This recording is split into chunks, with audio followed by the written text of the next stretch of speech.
De François Fillon. Tout de suite, on va écouter Manuel Valls et je vais vous demander une réaction. Est-ce que vous voterez pour Emmanuel Macron? Oui, parce que je pense qu'il ne faut prendre aucun risque pour la République. Et donc, je voterai pour Emmanuel Macron, parce que... Pas de gaieté de cœur. Je voterai. Non, je prends mes responsabilités. Ce n'est pas une question de cœur, c'est une question de raison. Et je n'accepte pas la marginalisation de la gauche de gouvernement, de la gauche progressiste, de la gauche réformiste, parce qu'il y a d'abord un risque de victoire du Front National. Je suis convaincu, malheureusement, que le Front National est beaucoup plus haut de ce que nous disent les sondages. Je ne prendrai aucun risque pour la République. Je ne prendrai aucun risque pour la France. Éric Ciotti, est-ce que Manuel Valls est cohérent en appelant à voter Emmanuel Macron? Je crois que surtout ce matin, après cette déclaration, plus que jamais, les masques sont en train de tromper. La supercherie est en marche. On voit bien désormais, ce que nous dénonçons depuis plusieurs semaines, un peu dans l'indifférence, que M. Macron n'est autre que le candidat recyclé du système Hollande-Valls. La vérité, ce matin, elle est là. On voit bien que M. Macron est la dernière bouée de sauvetage de cet équipage qui a fait naufrage. M. Hollande, M. Valls, qui a tout échoué, qui a porté la France dans cette situation. Et aujourd'hui, un peu dans une forme de panique, il se rallie à M. Macron parce qu'il voit en lui le dernier rempart pour protéger ce système qui a tellement échoué. Donc, rempart aussi face au Front National. Manuel Valls parle de vote utile. Ça, c'est une ficelle grossière. Il n'y a pas de danger de victoire de Madame Le Pen. Je crois que toutes les enquêtes d'opinion le démontrent. Il y a derrière ça une réalité, c'est que les socialistes, ceux qui ont gouverné, ceux qui ont abîmé la France autour de M. Hollande, voient en M. Macron l'homme qui va maintenir le système, qui va maintenir le système sur finalement la politique qui a été conduite, sans conviction, sans volonté de réforme, et puis surtout qui va maintenir les postes, les places, les prébendes. On voit bien qu'ils sont déjà en train de se répartir les circonscriptions. Emmanuel Macron remercie Manuel Valls, mais insiste quand même sur le renouvellement des visages et des méthodes. On sent que c'est un soutien un petit peu frais ce matin d'Emmanuel Macron. Je ne vois pas beaucoup dans ces soutiens de renouvellement dans les visages. On voit tous les éléphants du Parti socialiste qui sont en train d'organiser la migration vers M. Macron, avec leur vieux chef usé, M. Hollande, qui a sifflé le départ de cette migration. Et puis, on voit quelques idiots utiles à droite qui ont tout échoué dans leur carrière politique. Alors, il y a Marianne Monchamp qui a rejoint hier. C'est à elle que vous faites référence. Marianne Monchamp qui a décidé... Qui ça? Qui ça? Marianne Monchamp, non? Oui, je ne sais pas. Ancienne ministre de la droite. En tout cas, dans les ralliements, il y a simplement, il n'y a aucun élu aujourd'hui, quasiment aucun, qui détient un mandat électoral. La plupart ont tous échoué, M. Perben à Lyon, M. Douste-Blazy à Toulouse, M. Dutreil à Reims. Donc ce sont des perdants. Il y a 11 anciens ministres, oui, mais plus plus aucun qui bénéficie aujourd'hui du soutien du suffrage universel. Voilà, donc la droite, elle est aujourd'hui, malgré les épreuves qu'on a pu subir, et je ne les conteste pas, elle est mobilisée. En tout cas, les électeurs de droite, ils sont mobilisés derrière François Fillon. Et moi, je sens que... Ils sont mobilisés, mais les sondages restent quand même ancrés autour de 17-18% pour François Fillon. Ça décolle pas vraiment. Les électeurs ne sont pas stupides. Et ils voient bien ce qui est en train de se passer. Il y a un électeur sur deux aujourd'hui qui n'a pas fait son choix et un électeur sur deux de M. Macron dont le choix n'est pas définitif. Donc ce ralliement, ça peut inverser la tendance selon vous? Et aujourd'hui, finalement, ce ralliement, il constitue une forme de clarification. Il y a un candidat de gauche, le candidat du système socialiste, le candidat de M. Hollande, l'héritier de M. Hollande et de M. Valls, c'est M. Macron. Et il y a le candidat de l'alternance, de la seule alternance, de la réforme, avec un vrai projet économique, avec une équipe, avec une vraie vision de notre pays, avec une compétence. D'un côté, l'un qui revendique son immaturité, son inexpérience, on l'a encore vu sur la Guyane, et ça apparaît de plus en plus. Son programme économique est aujourd'hui une supercherie, là aussi, des économistes le disent ce matin. Sont partagés. On va écouter justement Emmanuel Macron, si vous le voulez bien, et je vous redonne la parole. Indispensable. On écoute Emmanuel Macron. Je serai un président engagé, c'est d'ailleurs pour ça que je veux que les termes de la majorité présidentielle, que la cohérence de celle-ci et son renouvellement soient définis dès à présent, parce que ce sera pour moi la condition pour pouvoir agir. Et c'est pour ça que je veux peu de ministres, mais des ministres forts avec beaucoup de responsabilités. 15, c'est ce que vous avez dit. J'ai dit une quinzaine maximum. Quand je dis beaucoup de responsabilités, ça veut dire que je me réserve le droit, si les résultats ne sont pas au rendez-vous, ce qu'on ne fait plus dans notre République, de remercier un ministre. Vous pensez qu'il aura une majorité cohérente pour gouverner, Emmanuel Macron, s'il est élu? C'est tout simplement impossible. J'ai entendu qu'il avait 14 000 candidats sur Internet et qu'il allait choisir ses candidats sur Internet. Mais le ralliement de M. Valls ce matin, on voit bien ce qu'il y a derrière. Il y a les négociations d'arrière-boutique, d'arrière-cour. M. Valls réclame déjà un groupe parlementaire. M. Bayrou avait déjà obtenu ce groupe parlementaire. Peut-être M. Hu est dans la même démarche, peut-être M. Madeleine.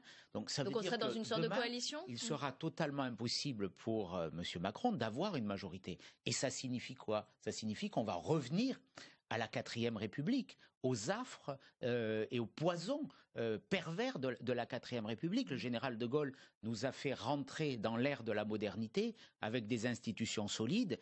Monsieur Macron, en se peignant, je dirais, de l'image de la modernité, va au contraire incarner un retour vers le passé. À droite, Monsieur Macron, c'est retour vers le passé, retour vers la 4e République, vers les petites combinaisons, ceux qui faisaient cuire sur leur petit feu, leur petit cherchent des coalitions pour voter les lois. La formule du général de Gaulle. À droite, certains disent qu'ils ont fait déjà une croix sur l'élection présidentielle et que vous êtes sur les législatives. Est-ce que éventuellement vous envisagez une cohabitation en cas d'élection d'Emmanuel Macron? Moi, je n'ai pas fait une croix sur l'élection présidentielle et je crois, peut-être encore plus depuis ce matin, que cette élection, on va la gagner. Moi, j'ai la certitude que François Fillon va la gagner. Vous ne croyez pas qu'il peut y avoir un 21 avril à l'envers? Non, je n'y crois pas. Je vois la mobilisation sur le terrain. Je vois que notre électorat est extrêmement mobilisé.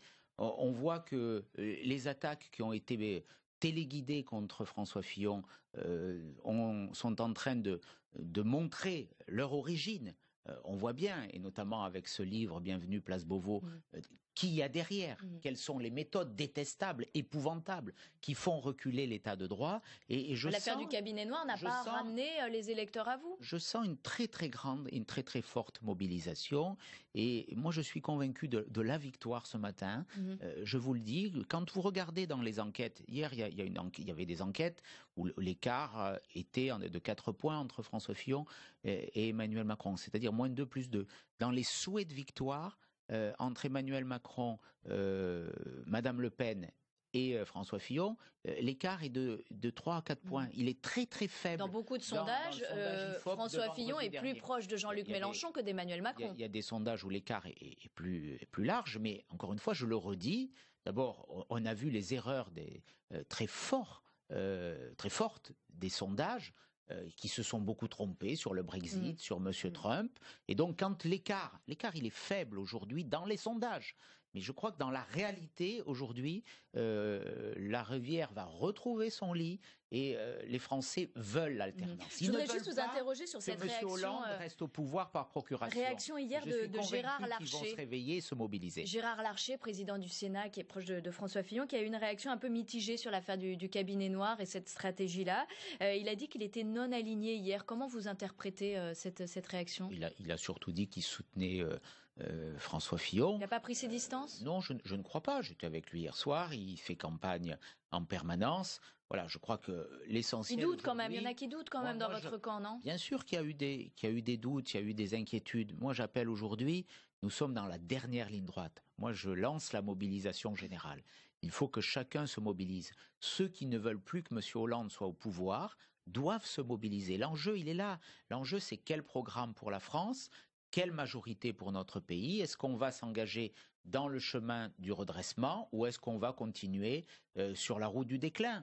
L'alternative, elle est assez simple. Et M. Macron, voilà, il faut que chacun en soit conscient, c'est la continuité tout simplement du système actuel. Hier, Pénélope Fillon a été entendue par la justice, mise en examen pour 3 chefs d'inculpation. Est-ce que vous savez comment s'est passée son audition? Non, je ne le sais pas. Je dirais que voilà, tout ça a été... Ça pèse encore dans cette campagne? Tout ça a été annoncé, tout ça fait partie de la même démarche qui a pour objectif de confisquer la campagne électorale. Je vous renvoie ce matin à la déclaration du procureur général François Faletti qui a un regard très critique sur ce qui se passe, sur le fonctionnement de la justice, sur le fait qu'à cette période de la campagne électorale, il y a ces actes qui sont conduits qui n'apportent rien, parce que la décision sur l'innocence de François Fillon et de Pénélope Fillon, elle interviendra dans plusieurs mois, voire dans plusieurs années. Mais on fait ces actes à 3 semaines du premier tour de l'élection présidentielle. Le procureur général Faletti dit que ça ne sert à rien. Tout simplement, c'est une forme d'instrumentalisation aujourd'hui. Elle a été mise en examen pour les 3 chefs d'inculpation pour lesquels elle était entendue. Tout ça participe de la même stratégie de déstabilisation qui est à l'œuvre depuis le début, qui est en marche, on pourrait dire. Vous êtes un spécialiste des questions de sécurité également. En Guyane, la violence est à son comble. Qu'est-ce que vous pensez de la situation sur place et de la façon dont elle est gérée aujourd'hui? Elle n'est plus gérée. La Guyane est un exemple de plus de la perte d'autorité qui est de l'État socialiste aujourd'hui et qui a caractérisé finalement ce quinquennat. Ce quinquennat, c'est celui de la faillite économique et surtout du recul de l'autorité de la République. Quand on voit un préfet serrer la main et essayer de supplier des gens cagoulés de négocier, ça veut dire que l'État a reculé et qu'il a quasiment... Ces gens-là ne sont pas violents et assurent la sécurité sur place. C'est pas certain. Moi, ça m'inspire pas. Je refuserais, en tout cas personnellement, de négocier avec des gens qui sont masqués, qui sont cagoulés. Ça ne veut pas dire que derrière ces mouvements qui s'assimilent à une forme de violence, il y a des revendications, il y a une situation sociale notamment qui est préoccupante. 44% de chômage, je crois, chez les jeunes en Guyane, 25% de taux de chômage en Guyane, ça veut dire une situation extrêmement lourde et que là aussi, le gouvernement actuel n'a absolument pas géré. Est-ce que c'est juste la faute du quinquennat qui vient de s'achever? Il y a eu aussi des grandes grèves, des grands mouvements sous le quinquennat de Nicolas Sarkozy, plutôt aux Antilles. Est-ce que vraiment on peut mettre toute la responsabilité là sur la gauche et sur François Hollande? On clôture, et en utilisant ce terme, j'espère qu'il sera définitif et qu'on ne le réouvrira pas avec M. Macron, on clôture ce quinquennat. 5 années, s'il y avait eu autant de difficultés avant, les socialistes avaient tout le temps pour redresser une situation. Qu'il y ait des difficultés en Outre-mer, bien sûr, mais ce gouvernement a abandonné les Outre-mer. La réalité, elle est là. Jean-Luc Mélenchon ne compte pas... Il n'y a plus de ministre de l'Outre-mer. Il y a un secrétaire d'État à l'Outre-mer. Qui refusait d'aller sur... Oui, Erika Barrett. En fonction, Erika Barrett, mais qui ne sait même pas... qui se rend sur place, là, avec le ministre de l'Intérieur. D'aller sur place. Bon, il a fallu qu'il y ait ces mouvements, ces images, ce choc. Le fait que Mme Royal soit interpellée, ce qui l'a conduit à fuir la Guyane très vite. Pour qu'ils y aillent aujourd'hui. Pour qu'ils y aillent aujourd'hui. Mais enfin, on a laissé pourrir la situation et ça démontre le manque d'anticipation du gouvernement. Une question encore sur Jean-Luc Mélenchon qui ne compte pas participer au débat du 20 avril prochain entre les 11 candidats à l'élection présidentielle. Emmanuel Macron a aussi émis des doutes. Est-ce que François Fillon est sûr d'y participer ?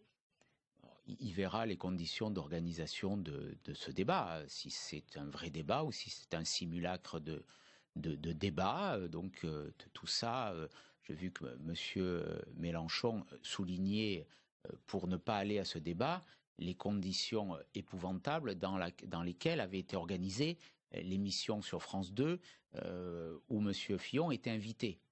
Quelque part, je peux le rejoindre, parce que les Français qui ont vu cette émission, avec l'hystérie de Madame Angot invitée, avec des invités qui étaient tous... Ça peut peut-être vous servir finalement, non ? Certains disent ça à droite. C'était tellement caricatural que ça a montré une fois de plus le visage de tout ce qui est organisé contre François Fillon, au plan institutionnel, au plan c'est la théorie du complot. Au plan des médias.